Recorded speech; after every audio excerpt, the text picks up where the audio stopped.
Hello students, good afternoon to all of you. मैं अभिषेक कुमार आप सभी का हमारे यूट्यूब चैनल पर स्वागत करता हूं। देखिए दोस्तों, जैसा कि आप सभी को पता ही है कि हम छत्तीसगढ़ के सीरीज़ कंटिन्यूसली किए जा रहे हैं, जिनमें मैं आप सभी के सामने आज छत्तीसगढ़ के राजवंशों में से एक राजवंश नल वंश के बारे में विस्तृत जानकारी देने वाला हूं। आई होप कि आप सभी ये लेक्चर एंड तक देखेंगे और मेरे बताए हुए तथ्यों का आप भरपूर फ़ायदा उठाएंगे और एक नोट्स ज़रूर तैयार करेंगे। तो देखिए फ्रेंड्स, जो नल वंश है उसका जो शासन चला वो 5 से 12 वर्ष तक छत्तीसगढ़ में चला, जिसके संस्थापक वराह राज को माना जाता है, जिन्हें सिसुक नाम से भी जाना जाता है। और इनका जो शासन क्षेत्र था वो बस्तर के क्षेत्रों पे था। बस्तर जो आज की डेट में बस्तर के उन क्षेत्रों पे था जो आज की डेट में कांकेर के कोरापुट नामक जगह पे पाया जाता है, जिसकी राजधानी इन्होंने पुष्करी नामक जगह को रखी थी, जिसे आज के डेट में भोपालपट्टनम कहते हैं, जो कि बीजापुर जिले में आता है। इस वंश का जो सबसे प्रतापी राजा रहा वो भौदत्त वर्मन रहा। अब ये किस प्रकार प्रतापी राजा रहा ये हम आगे जानेंगे। अब हम इसके अंतिम शासक के बारे में जानें। इसके अंतिम शासक थे नरेंद्र धवल, और जिस समय इनका शासन चल रहा था, यानी नल वंश का शासन चल रहा था, उसी समय इनके समकालीन वंश थे वाकाटाक डायनेस्टी। जैसा कि हम सभी जानते ही हैं और इतिहास के कई सारे तथ्यों से हमें यह पता चलता है कि जब कभी दो समकालीन वंश आपस में देखने को मिलते हैं तो उन दोनों वंशों में महायुद्ध छिड़ जाता है। ठीक उसी प्रकार ही यहाँ वाकाटाक वंश और नल वंशों में कई युद्ध हुए, जिसकी चर्चा यहाँ पे आपको मेरे वीडियो में पूर्णतः मिलेगी। अब उसके बाद हम बात करेंगे इसके कौन कौन से ऐसे शासक थे जिन्होंने नल वंश की बागडोर संभाली।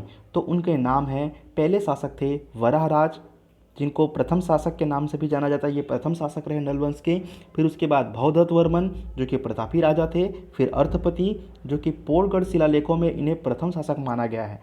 पोड़गढ़ नामक जगह में जो कुछ शिलालेख पाए गए हैं उनमें अर्थपति को ही प्रथम शासक माना गया है नल वंश का, लेकिन ऐसा नहीं है, हम वराह राज को ही आंसर में टिक लगा के आएंगे।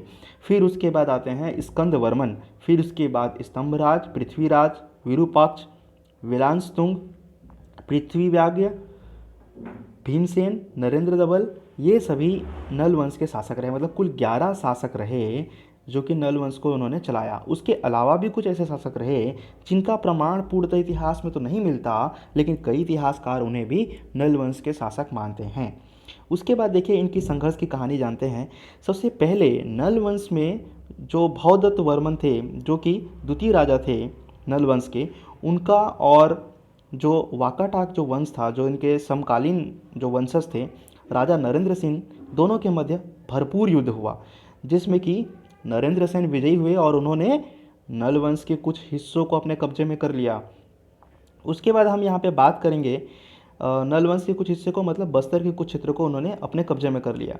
फिर उसके बाद मित्र दोस्तों, यहाँ पर क्या होता है कि भौदत्त और नरेंद्र सेन में पुनः युद्ध होता है, क्योंकि भौदत्त शांति से बैठने वाले नहीं थे, क्योंकि महान प्रतापी राजाओं में से एक राजा थे। तो भौदत्त ने क्या किया, नरेंद्र सेन से पुनः आक्रमण किया और अपने हार का बदला लेने के लिए आक्रमण किया। तब उस समय उन्होंने सीधे नरेंद्र सेन के सीधे राजधानी में, यानी वाकाटाक वंश के सीधे राजधानी में उन्होंने हमला कर दिया। और राजधानी में हमला करने के बाद नंदीवर्धन जो राजधानी थी वाकाटाक वंश की, जो कि वर्तमान में महाराष्ट्र के नागपुर में देखी जाती है, उसको पूरी तरीके से अपने कब्जे में कर लिया और साथ ही अपने द्वारा हारे गए वो छोटे हिस्से को भी वापस ले लिया। और साथ ही साथ इन्होंने क्या किया, उड़ीसा और महाराष्ट्र के क्षेत्रों में भी अपने शासन का परचम लहराया और अपने शासन को विकसित करने लगे।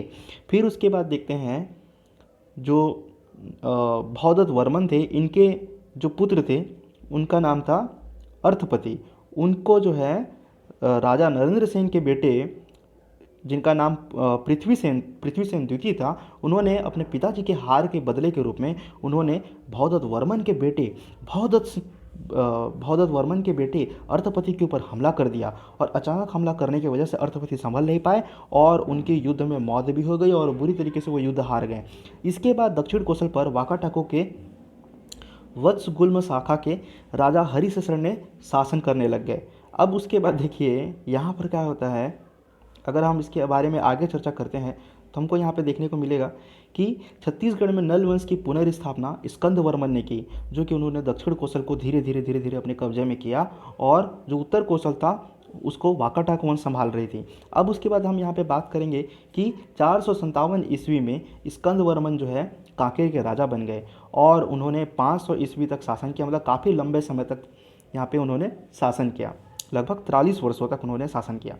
इस वंश के एक शासक थे व्याघाराज। उनकी युद्ध ऐसा माना जाता है कि समुद्रगुप्त के साथ हुई थी और समुद्रगुप्त पूरी दुनिया, पूरे भारत के क्षेत्रों पर, पूरे एशियाई क्षेत्रों पर विजय हासिल करने के लिए अपने विजय का पताका लहराते हुए चल रहे थे, आप सभी को पता ही होगा।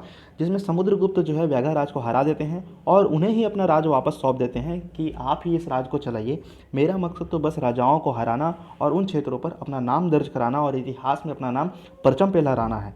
ऐसा कहते हुए समुद्रगुप्त आगे बढ़ जाते हैं। फिर उसके बाद हम जानेंगे कि नल वंश के समय कौन कौन सी कलाकृति आई थी। तो नल वंश के समय विलासतुंग जो 712 ईस्वी में बनवाया गया था, राजीव लोचन मंदिर नाम का एक मंदिर है जो कि रांची में आज भी देखने को मिलता है, जो कि उस समय के एक प्रमाण के रूप में हमको देखने को मिलता है। तो ये जो मंदिर है वो रांची में पाया जाता है और उसके बाद इस मंदिर के जो शैल चित्र हैं वो पंचायत शैली का भी उदाहरण बताते हैं। फिर उसके बाद हम बात करेंगे कि प्रसिद्ध पल्लव वंश के जो शासक थे पुलकेशिन द्वितीय ने उड़ीसा के साथ इस क्षेत्र को भी कब्जा कर लिया था और कांकेर में कई मंदिर उन्होंने बनवाए।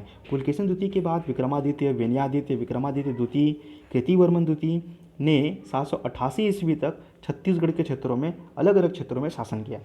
फिर उसके बाद नल वंश का जो पतन है मित्रों, वह पतन का मुख्य कारण जो है छिंदक नागवंशी और मध्य छत्तीसगढ़ के पांडुवंशी हुए जी। इन लोगों ने क्योंकि नल वंश को पूर्णतः युद्ध करके समाप्त कर दिया और उनको हराने के बाद उन्होंने अपना शासन वहाँ पे चलाने लगे। और हम यहाँ पे जान लेते हैं कि नल वंश के जो अंतिम शासक थे, जैसे कि आप सभी को पता ही होगा, जिनका नाम था नरेंद्र धवल। तो नरेंद्र धवल यहाँ पे शासन करने लगे और इन्होंने शांतिप्रिय ढंग से यहाँ शासन चलाया, लेकिन ये उतनी तौर पे कामयाब नहीं हो सके थे। इस प्रकार नल वंश की पूर्णतः समाप्ति हो जाती है। So that's it for today friends, good luck to all of you. और आप हमारे नोटिफिकेशन, अगर आप हमारे नए व्यूवर हैं तो हम सब्सक्राइब जरूर कर लें हमें, और साथ ही साथ वहाँ पे जो घंटी बटन है, जो बेल बटन है, उसको ज़रूर प्रेस करें ताकि हमारे वीडियो आपको टाइम टू टाइम मिलते रहें और सही टाइम पे आप उस वीडियो को देखकर उसका फ़ायदा उठा सकें। So that's it for today, good luck to all of you, thank you very much. हम होंगे कामयाब।